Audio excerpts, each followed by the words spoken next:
नमस्कार। आज मैं आप सभी को सुनाने जा रही हूँ बुधवार के दिन सुने जाने वाली बुधवार की व्रत कथा।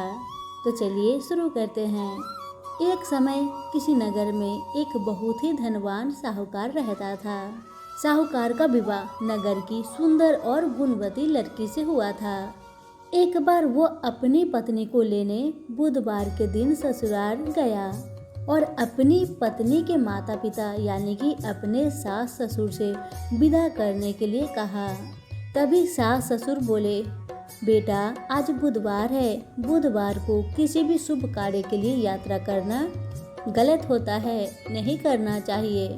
लेकिन वह नहीं माना और दामाद कहता है अपने सास ससुर से, सासू माँ ससुर जी ये सब वहम है, इन सब बातों पर विश्वास करके कोई भी फायदा नहीं है। कृपया करके आप अपनी बेटी को मेरे साथ विदा कर दीजिए। अब माता पिता अपने बेटी को विदा कर देते हैं। अब पति पत्नी दोनों बैलगाड़ी से यात्रा प्रारंभ कर दी। 2 कोस की यात्रा के बाद उसकी गाड़ी का एक पहिया टूट गया। वहाँ से दोनों पैदल ही यात्रा करना शुरू कर दिए। रास्ते में पत्नी को प्यास लगी तो साहूकार उसे एक पेड़ के नीचे बैठाकर जल लेने के लिए चला गया।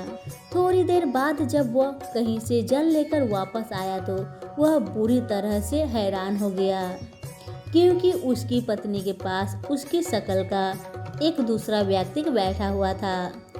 पत्नी भी साहूकार को देखकर हैरान रह गई। वह दोनों में से अंतर कर नहीं पाई कि मेरा पति कौन सा है। साहूकार ने उस व्यक्ति से पूछा, तुम कौन हो और मेरी पत्नी के पास क्यों बैठे हो, जाओ यहाँ से। तो दूसरा साहूकार कहता है, अरे भाई यह तो मेरी पत्नी है, मैं अपनी पत्नी को ससुराल से विदा करके लाया हूँ, लेकिन तुम कौन हो जो मुझसे ऐसा प्रश्न कर रहे हो, जाओ यहाँ से। अब साहूकार चीखते हुए चिल्लाते हुए कहा, तुम जरूर कोई चोर या ठग हो, या मेरी पत्नी है, मैं इसे पेड़ के नीचे बैठाकर जल लेने गया था। इस पर उस व्यक्ति ने कहा, अरे भाई झूठ तो तुम बोल रहे हो, पत्नी को प्यास लगने पर जल लेने तो मैं गया था, मैं तो जल लाकर अपनी पत्नी को पिला भी दिया। अब तुम चुपचाप यहाँ से चलते बनो, नहीं तो किसी सिपाही को बुलाकर तुम्हें पकड़वा दूंगा। दोनों एक दूसरे से लड़ने लगे। उन्हें लड़ते देख बहुत से लोग वहां एकत्र हो गए। नगर के कुछ सिपाही भी वहां आ गए। सिपाही उन दोनों को पकड़कर राजा के पास ले गया। सारी कहानी सुनकर राजा भी कोई निर्णय नहीं कर पाए। पत्नी भी उन दोनों में से अपने असली पति को पहचान नहीं पाई। अब राजा ने उन दोनों को कारागार में डाल दिया। राजा के फैसले को सुनकर असली साहूकार भयभीत हो उठा। तभी आकाशवाणी हुई, साहूकार तूने अपनी सास ससुर की बात नहीं मानी और बुधवार के दिन अपनी पत्नी को मायके से ससुराल के लिए प्रस्थान किया है। ये सब भगवान बुधदेव की प्रकोप से हो रहा है। साहूकार ने भगवान बुधदेव से प्रार्थना की कि हे भगवान बुधदेव मुझे माफ कर दीजिए, मुझसे बहुत बड़ी गलती हो गई है, ऐसी गलती मैं फिर कभी नहीं करूँगा, कृपा करके मुझे माफ कर दीजिए। मैं आपसे भविष्य में कभी भी बुधवार के दिन यात्रा नहीं करूँगा और सदैव बुधवार को आपका व्रत किया करूँगा।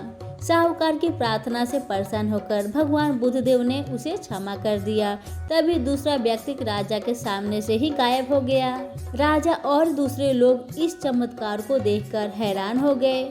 भगवान बुधदेव की अनुकंपा से राजा ने साहूकार और उसकी पत्नी को सम्मान पूर्वक विदा किया। कुछ दूर चलने पर रास्ते में उन्हें बैलगाड़ी मिल गई। बैलगाड़ी का टूटा हुआ पहिया भी जुड़ा हुआ था।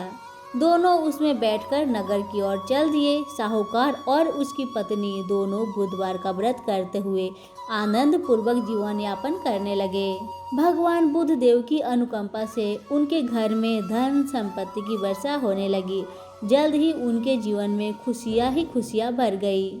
बुधवार का व्रत करने से स्त्री पुरुष के जीवन में सभी मंगल कामनाएं पूरी होती है। तो हमारी आज की बुधदेव की कथा यहीं पे समाप्त होती है। धन्यवाद।